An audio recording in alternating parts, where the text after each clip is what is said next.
In my younger days, I would have been more prescriptive. I would have pontificated, but as I grow old, I know, number one, that I do not have monopoly of wisdom.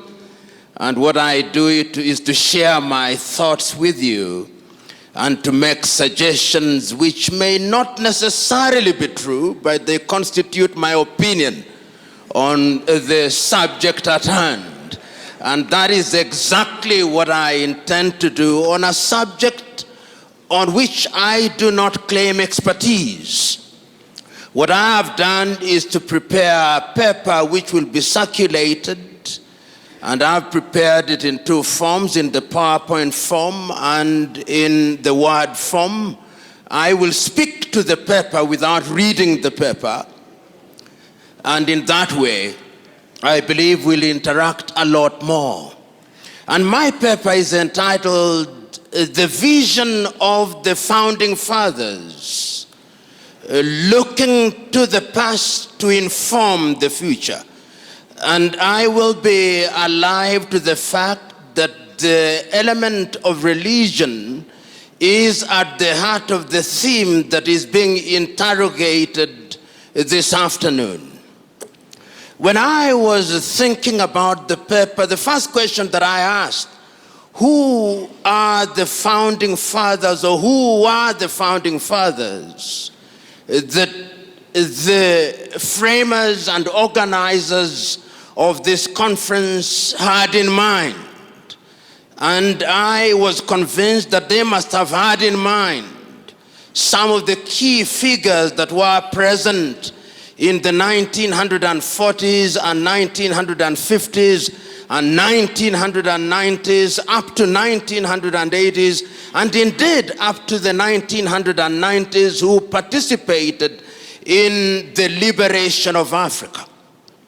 But yet, even as I thought so, I was conscious of the fact that when one examines history, particularly the history of the black people, there are a number of individuals who are founding fathers, but are rarely mentioned when we talk about Africa.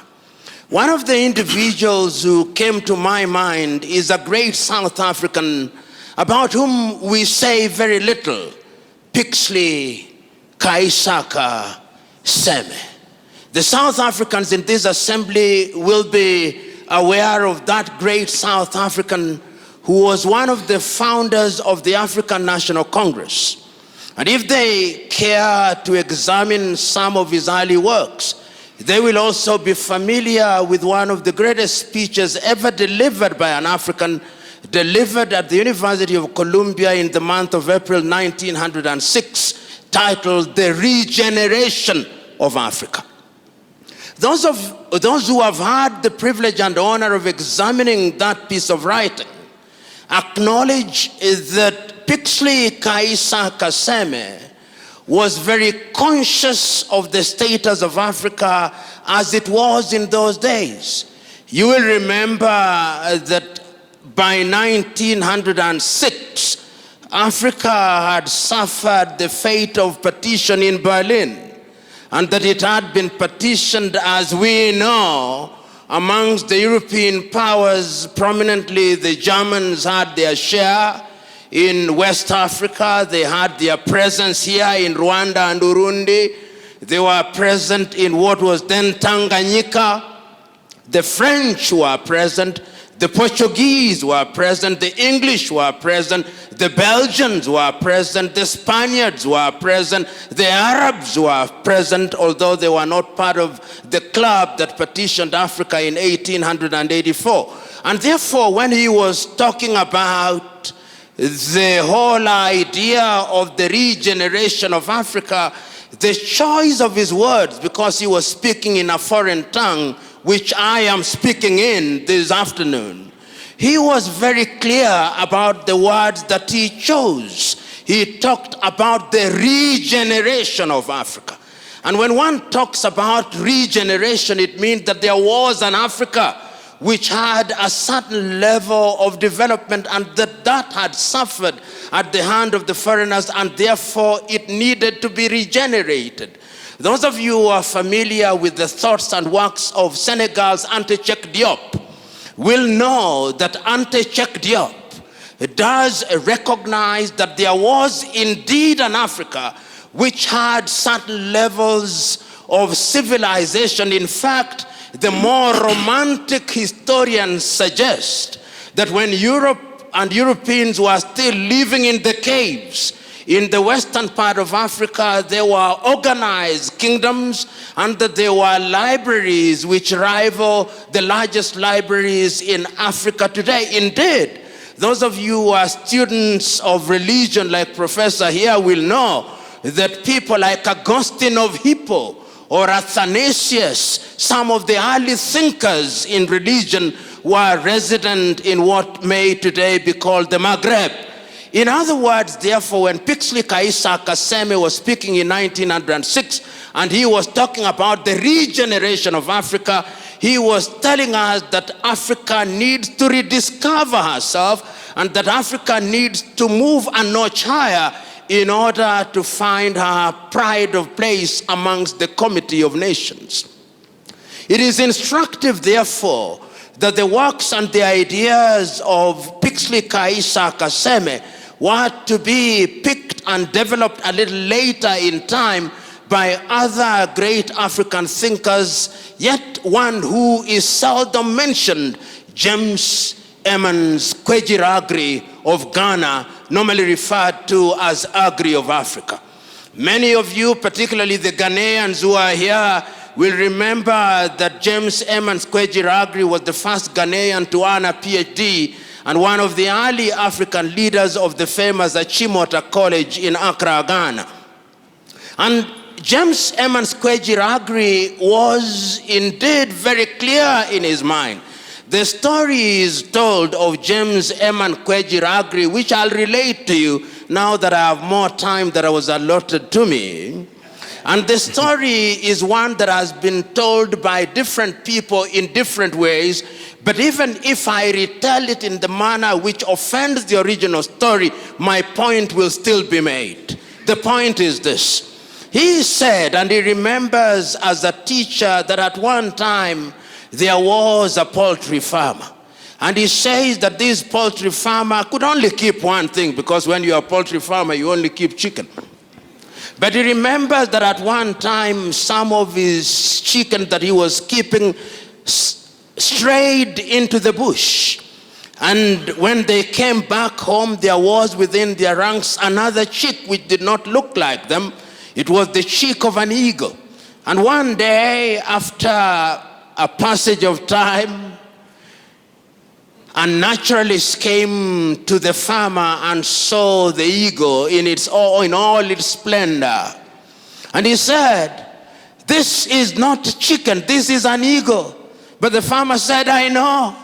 It was once an eagle, but it has been fed on chicken feed for too long. It has long lost its chickenhood. It has long lost its eaglehood. It has now acquired chickenhood." And the poultry farmer and the naturalist said, "No, once an eagle, always an eagle, no matter how long you are fed on chicken feed."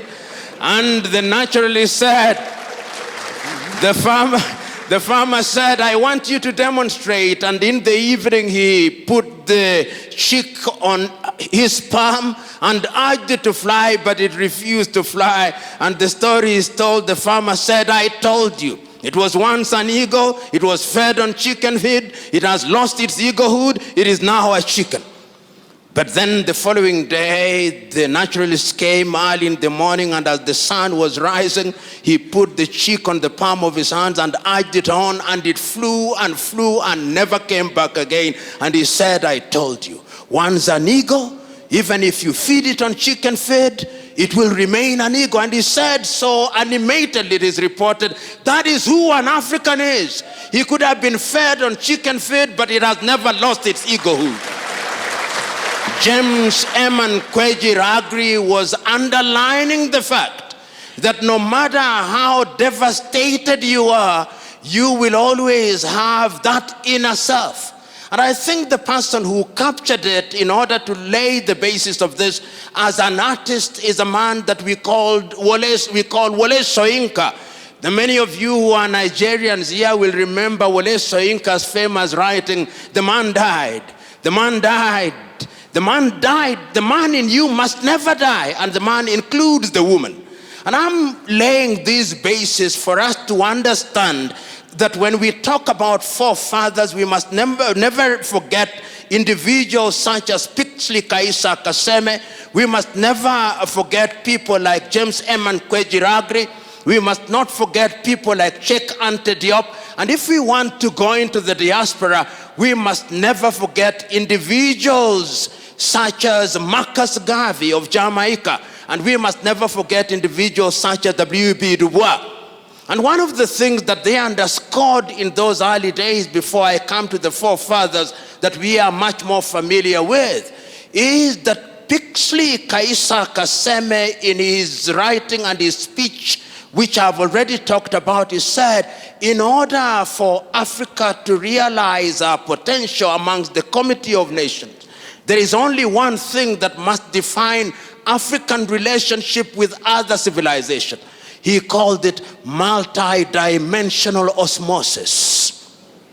And what he called multi-dimensional osmosis becomes much more relevant, particularly today, when we are trading with China, when the osmosis is not multi-dimensional. And the osmotic is only in one direction, is monodirectional. And what he meant at that time is that Africans must engage with other civilizations, but that engagement must be of such a nature that it is mutually beneficial and the relationship is symbiotic. And I think that that is what we want to underscore today, even as we talk about religion and the place of religion in giving pride of place to self-governance and religious freedom as an important pillar in one of the 7 pillars of Africa Agenda 2063. But yet I cannot at this stage yet go into Africa Agenda 2063 before I examine what was the vision of our founding fathers and who were they. In my own examination, and I stand to be corrected on this, whenever we talk about the founding fathers of Africa, we are normally directed to remember the 32 leaders who gathered in the month of May 1963 in Addis Ababa, Ethiopia. And I encourage us to look at the views of these individuals, but even before we go to that particular period, to look at some of the early thoughts and some of the things that animated these individuals to the extent that we now call them the founding fathers, and what it is that they had in mind that defined them as the founding fathers. And I take us back to 1957 in Accra, Ghana, on the day that the country then known as Gold Coast regained her political independence. And see how deliberate I am. I'm saying the country regained her political independence, did not acquire her independence. She regained an independence that she had lost by dint of force and by dint of both strategy and stratagem. In 1957, on the day of the regaining of the independence by Ghana, Kwame Nkrumah was as passionate as he was eloquent. He said that the independence of Ghana meant nothing unless all the other African countries were independent. And what did independence mean? Because at that time, and you will give me a little latitude in order to give some flavor to my presentation. If you look at the individuals who are present at that time in terms of the commonality and the unanimity of their vision, one had to look at Africa and understand what it is that they were talking about. In West Africa, if you listened at that time to Kwame Nkrumah, his clarity of vision is that independence and liberty meant a number of things. one, the liberty of the individual as individuals to exercise their thoughts and to be free to participate in their affairs, including religion as I understand it, and that therefore Kwame was conscious that the country that he had participated in liberating, which was Christian Gold Coast, but he rechristened and the people rechristened Ghana, was a multi-ethnic country and a multi-religious country and a country that was rich in her diversity. And the same was true of every other country. So that if you listened at that time in next door to in Nigeria, which was, as you know, until independence divided into three regions, the northern region, the eastern region, and the western region, you could see that even at that time in Nigeria, while the colonialist was conscious of the religious differences, the leaders of the day, even if grudgingly so, were conscious of the fact that now that they had found themselves in this geographical space, they had to tolerate each other. So that when you are listening to the Muslims in the north, when you are listening to Abubakar Tafawa Balewa in Nigeria, or the Saudaner of Sokoto, Sir Ahmadu Bello, and listening to Namdi Azikiwe, who is a Christian, they are conscious of their diversity. They are grudgingly in Nigeria, but they accept the fact that they must live together. Religion and religious differences was not given the pronouncement and the accent that we now see in the manner that I shall demonstrate when I am concluding my presentation. So that even if you left countries that had that kind of diversity and you went to Algeria and you listened to the more casual thoughts of Algeria's Ahmed Ben Bella, you could see that he was conscious of the fact that even though we were finding ourselves in potential religious conflict, we had a common vision for Africa. And in that regard, you would listen in Liberia, or rather in Algeria, to Ahmed Ben Bella. You would go down to Guinea to Ahmed Seko Touré. You would go to Egypt to Gamal Abdel Nasser, leading an Egypt that was fundamentally Muslim, but conscious of the fact that there was an Africanness. But there were also other individuals who at that time did not believe that God existed.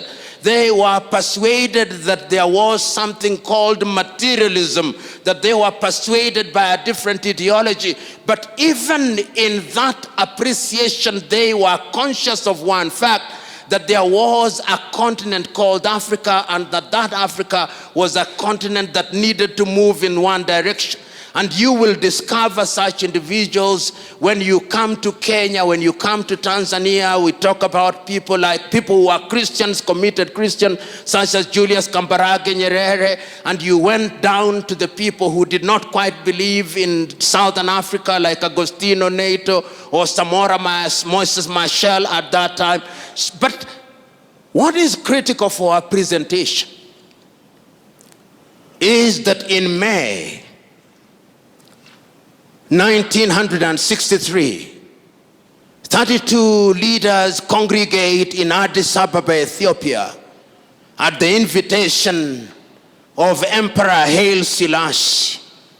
And I invite you, ladies and gentlemen, to take time this evening or hereafter to read the speeches that were delivered by each one of them. And I've read each one of them several times. Even the ones who later disappointed us, the Spirit was on them. The Spirit was on them. And I will only isolate a few of them in order for us to appreciate how far they could see. As I stand here, I remember the speech of David Dacko of Central African Republic. He says that Africa must unite and move in one direction, for how would a little country such as Central African Republic survive in the face of the sustained machinations of the erstwhile colonial power? We know that David Dacko did not live up to the dreams that we thought he would. I listened to speeches such as those of Julius Kambarage Nyerere of Tanzania, he said, we did not come here to talk about unity or to remind ourselves how unity is important. We have come here to affirm the fact that without unity, Africa is never going to realize their potential. And one can go on to the speeches of Modibo and others and Haile Selassie and others, but it's not important to rehash those speeches because they can be located in libraries. But it's important to isolate one speech, the speech of Osagyefo Kwame Nkrumah, because that, for those of you who are French speakers, that was the pièce de résistance. It was the speech that, in my view, captured the essence of what was meant to be Africa. And the three things that stand out in the speech and therefore form the three-legged stool upon which my presentation will now be founded. He said that Africa must unite and unite immediately before the leaders who are present in that forum become used to the trappings of power. You and me know that they have now become victims of the trappings. He said that we must unite and come out of that arrangement with one army, with one currency, with one united country, because the former colonial powers had yet devised another method of controlling Africans. And he said that that thing which we later examined and recognized as neocolonialism was alive and well. And he said, if we did not do so, Africa will never realize her potential. That is the Africa about which you want me to reminisce in order for me to determine what was the vision of the founding fathers. Their vision was a united Africa. Their vision was an Africa that was united in our diversity. Their vision was an Africa that would tell her story. Their vision was an Africa that would exploit our resources for our benefit. Their vision was an Africa that would sit at the dinner table of human civilization, not as food to be consumed or as a waiter, but as a diner to enjoy the goodies of life. That was their vision. But the question is, that vision that saw Africa liberate herself from the clutches of colonialism, was it merely flag independence, as Kenya's Ngugi wa Thiong'o says, not in so many words, in his book Decolonizing the Mind? Was it a total liberation of the peoples of Africa? In his famous television program, Kenya's Ali Mazrui, the program titled Africa, A Triple Heritage, Ali Mazrui says passionately and eloquently at once that Africa is the only continent on earth that consumes that which it does not produce and produces that which it does not consume. And he says, curiously, we are the only continent on earth that is still referred to in the following derogatory terms: Anglophone Africa, Francophone Africa, Lusophone Africa, and those who are generous even refer to some part of Africa as Arabophone Africa. He says they do not say that of Latin America, they do not say that of Asia. And if you doubt Ali Mazrui, there is now a war that is going on in the Cameroons and is characterized as a war between the Francophones and the Anglophones. But if you go to the so-called Anglophone area, no more than 5% can speak eloquent French. Yet there are many ethnicities in that part of the world. And I'm submitting to us that this is important because it demonstrates that there is something in our minds that we have yet to liberate ourselves. We have yet to decolonize our mind, which Ngugi wa Thiong'o says is a prerequisite to our total liberation so that we can engage with the world meaningfully. You know, as I speak to you now, there are 54 recognized independent African countries, particularly if you talk to the Moroccans. But when you liberate yourself from Morocco, there are 55 because of Sahrawi. But I'll be of good manners. I'll say there are 54 recognized and 55 with one unrecognized. That Africa is an Africa that ought to be governed by the vision of the founding fathers. That vision was articulated in the Charter of the Organization of African Unity. One can say that the Charter of the Organization of African Unity did form the foundation stone upon which we liberated all countries, and that these countries were liberated up until 1994 or 1990 with the death of apartheid regime. The question is that vision alive? The question is that vision relevant today, particularly when we talk about freedom and good governance? The question is that vision alive for those of us who are spiritually and religiously inclined? The question is that vision alive? Can it be predicated in the Bible? This good governance that we keep on talking about, what is it? Permit me to refer to the Bible on the assumption that you are readers of the Bible and that you are Christians of Berea, who beyond the preaching will go out and find out whether I said the things that are to be found in the Bible. You know, there are two things in the Bible that inform my engagement with you in this afternoon. One of them is actually located in the Bible, and one of them is located in the dramatization of the Bible, and you'll allow me to repeat that dramatization. The first one is the story of Korah in the Bible. This man Korah, you know what he did? He assembled 250 elders of Israel, and they confronted Moses. And they said, you know, you have made laws unto yourself that you may be a prince over us. He had, of course, poisoned the minds of everybody else. And what happened? The Bible records that they were consumed. God consumed them. Because there is no freedom outside of the law. That is the message that I gather there. And then when they grumbled again, 14,700 of them were consumed.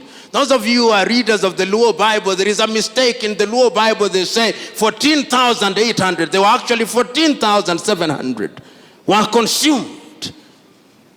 Even the Bible can have a mistake. I've drawn it to the attention of the Kenya Bible Society. I think it was a typographical error. But it doesn't take away the point that I want to make. The point that I want to make is that when we talk about freedom, we must remember that freedom must be in the context of good governance.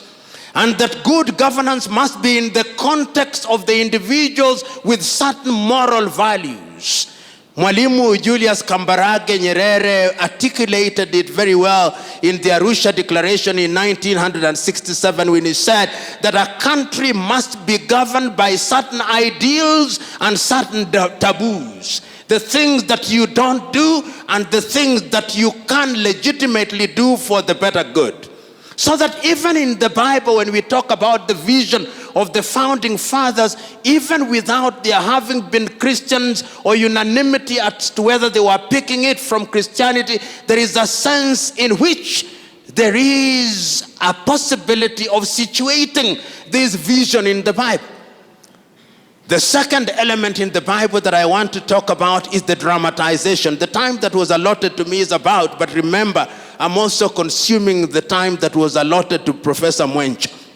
So I'm in safe territory.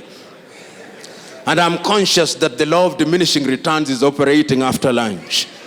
So I'll conclude very shortly. But the dramatization that I want to talk about before I come to the last limb of my presentation is to be found in a movie which I believe all of you ought to have seen. And if you have not seen it, please watch it. How many of you have seen the 1956 dramatization of the film The Ten Commandments as directed by Cecil B. DeMille? You haven't. If you haven't, go and watch it. And there is an interesting portion in that particular story which once again speaks to Korah and Dathan. When Moses has been on the mountain of the Lord for 40 days and 40 nights, there is a grumbling downstairs, and Aaron and the sister have been made to forge unto themselves a calf as a god. And in the dramatization before Moses comes down on the 40th day, the prophet Joshua moves to the mountain and meets Moses. And when they are in between, there is noise from down in the hill. And when there is noise, Joshua says, there is noise, there is grumbling. And Moses is recorded as saying, those are the sounds of joy and revelry. The people have rebelled against God. He is carrying the 10 tablets of the law, and according to Cecil B. DeMille, as he comes down from the mountain, there are 2 horns from his head.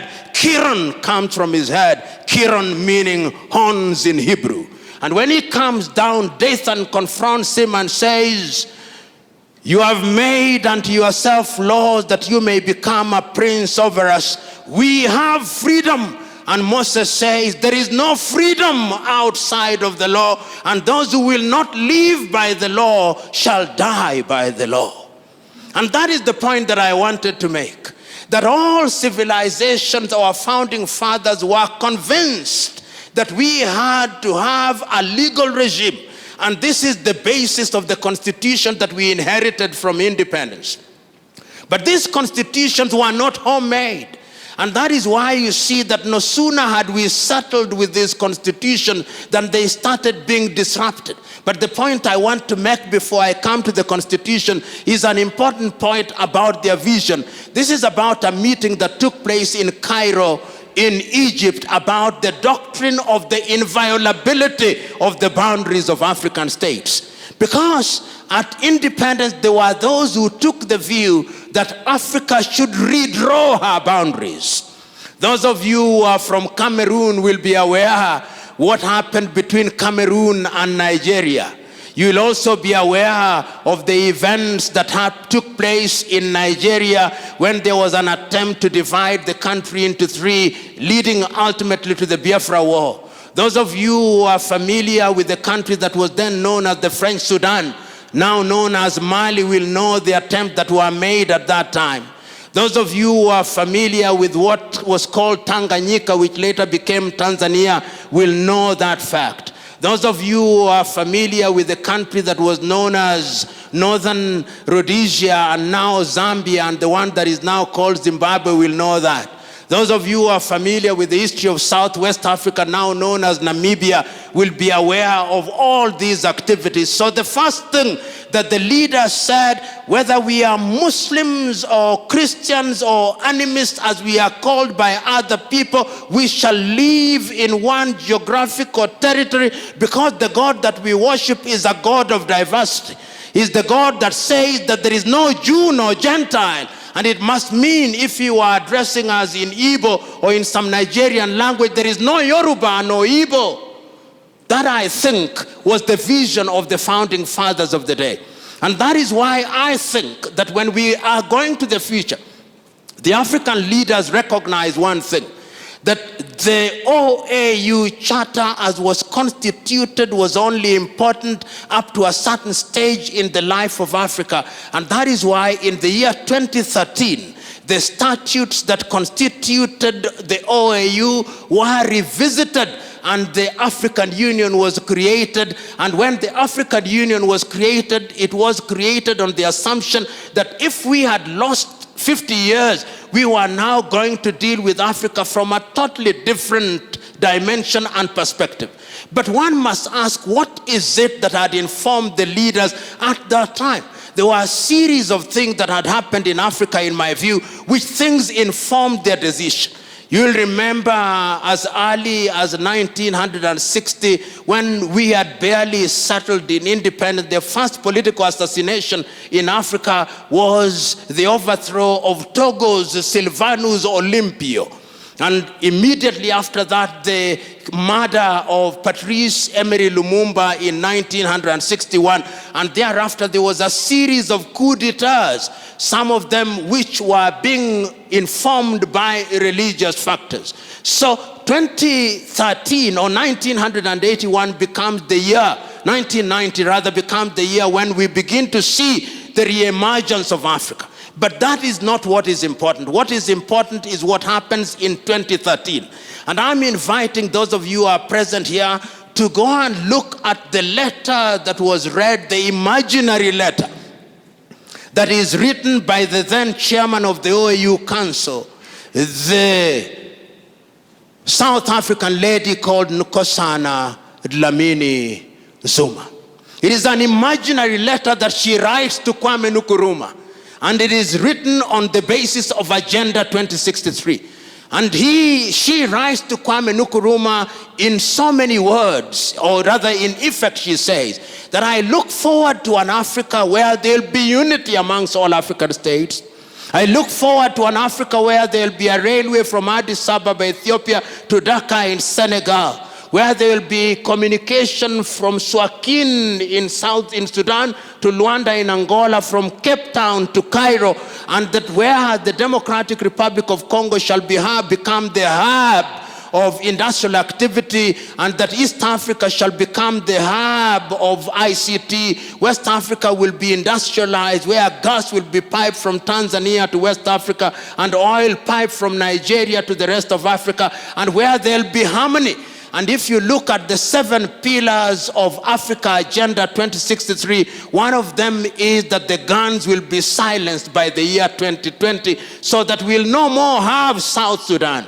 We'll no more have Central African Republic. We'll no more have the Cameroons. We'll no more have battles and wars that are predicated upon religion. But we'll have an Africa where people enjoy freedom of movement and freedom of conscience within the law. And that we shall have an Africa where people have the liberty to enjoy what it is that they are meant to enjoy. And permit me at this time to use from another civilization what I consider that Africa to be. Many of you, as I conclude, will have read these words which I repeat and refer to oftentimes. They are the words that are to be found in the American Declaration of Independence. And I think that they are important for many civilizations. That all men are born equal. That they are endowed by their Creator with certain alienable rights. That among these are life, liberty, and the pursuit of happiness. So that it must have been, when we go back to Pixley Kaisa Kaseme, when we go back to James Emmons Kwejiragri, when we go back to Cheikh Diop, when we go back to W.E.B. Du Bois, when we go back to Marcus Garvey, when we come to 1963 and we are talking of Kwame Nkrumah, or we are talking of Sekou Touré, or Olympio, or any of the leaders, it must have been their intention that it is for these reasons that governments are instituted amongst men. And I think that is the second part of the American Declaration of Independence. It is for these reasons that governments are instituted amongst men. These are not the words of the American Declaration, these are now my words. Instituted amongst men to midwife the process of their enjoying those rights. So that any government has a divine duty to ensure that they midwife this process. And if that be the case, therefore, ladies and gentlemen, I'm submitting to us that the founding fathers could see what we cannot see standing on tall trees while they were squatting. They could see them with the clarity of vision that we cannot possibly master. What could they see?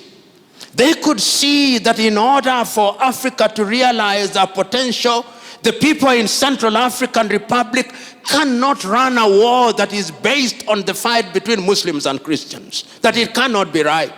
They could see that the diversity of the people in Central African Republic requires that they enjoy their diversity and they live in harmony so that people can realize their potential, so that they can indeed enjoy what God has given them on this earth. They could see that the people in Mali and Mauritania cannot conduct their affairs on the basis of religious diversity. They could see that it is important that the diversity of religion is only a celebration of God in his unfathomable ways. They could see that.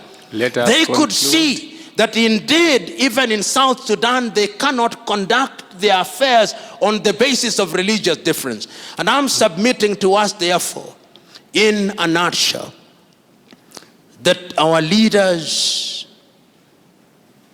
in 1963, when they sat, whether in West Africa or in North or in East or in South, conceived an Africa whose sons and daughters would enjoy liberty, and that they would enjoy liberty so that they would lead a fuller life here on earth, but they would have the freedom of choice to exercise their freedom, and that if governments were instituted amongst them, those governments would be trustees of power for purposes of creating an enabling environment. They could foresee that we are diverse with over 3,000 languages, and that in our diversity we could enjoy our unity. In the words of Kenya's Ali Mazrui, our diversity must not be a Tower of Babel, but it could, if we want it to be a Power of Babel. They could foresee that we must recognize that we have no monopoly of wisdom or monopoly of knowledge, and it is not for us to judge, and our duty is only to fulfill our affairs.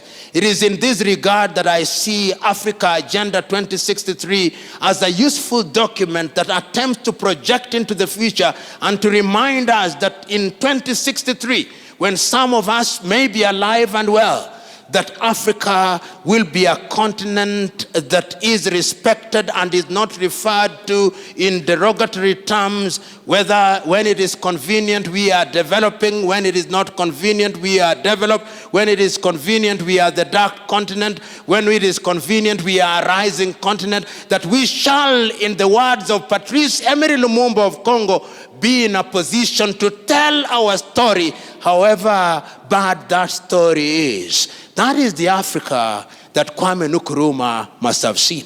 That is the Africa that Modibo Keita must have seen. That is the Africa that Julius Kambarage Nyerere must have seen. That is the Africa that I want you to see. Even you who are sitting here as Seventh-day Adventists, those of you who are sitting here as followers of Jesus Christ, Latter-day Saints, those of you who are sitting here as Anglicans or Presbyterians, the truth is, we are committed to one thing: Christ of Nazareth, passion in Gethsemane, agony in Golgotha, joy on the third day. God bless you.